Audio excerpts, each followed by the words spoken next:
அன்னை தகவல் சேனல் இன்றைக்கி என்ன பார்க்க போகிறோம் அப்படின்னா, இந்தியன் வங்கியில் 1500 அப்ரெண்டிஸ் போஸ்டிங்கு கால்ஃபார் பண்ணியிருக்காங்க. பிளேஸ் ஆஃப் போஸ்டிங் எங்கே அப்படின்னா ஆல் ஓவர் இந்தியாவில் அப்படின்னு சொல்லியிருக்காங்க. இதுக்கு எஜுகேஷ்னல் குவாலிஃபிகேஷன் என்ன எதிர்பார்க்குறாங்க அப்படின்னா, எனி டிகிரி முடித்தவங்க இதுக்கு விண்ணப்பிக்கலாம் அப்படின்னு சொல்லியிருக்காங்க.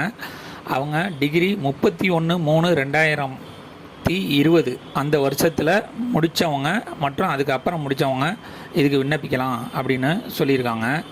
வயது வரம்பு 20லேருந்து 28 வயசு இருக்கிறவங்க இதுக்கு விண்ணப்பிக்கலாம் அப்படின்னு சொல்லியிருக்காங்க.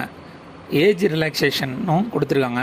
என்னென்ன அப்படின்னா, SC/ST கேண்டிடேட்டுக்கு 5 இயர்ஸ் ஏஜ் ரிலாக்ஸேஷன் கொடுத்துருக்காங்க.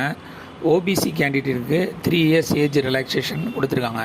இதுவே ஃபிசிக்கலி சேலஞ்சு ஜென்ரல் மற்றும் எக்கனாமிக்கலி வீக்கர் செக்ஷன் கேண்டிடேட்டாக இருந்தாங்க அப்படின்னா அவங்களுக்கு 10 வருஷம் ஏஜ் ரிலாக்ஸேஷன் கொடுத்துருக்காங்க.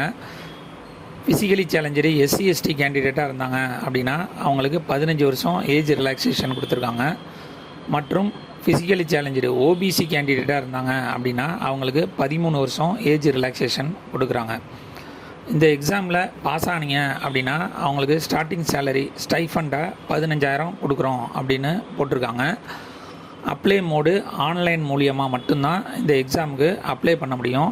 தமிழ்நாட்டில் 277 போஸ்டிங் இருக்குது அப்படின்னு சொல்லியிருக்காங்க. செலெக்ஷன் ப்ராசஸ் எப்படி பண்ணுறாங்க அப்படின்னா, எக்ஸாமுக்கு அப்ளை பண்ணுறவங்களில் ஷார்ட் லிஸ்ட் அடித்து ஆன்லைன் எக்ஸாம் வைக்கிறாங்க. அந்த ஆன்லைன் எக்ஸாமில் செலக்டட் கேண்டிடேட்டுக்கு இன்டர்வியூவுக்கு கால்ஃபார் பண்ணுறாங்க.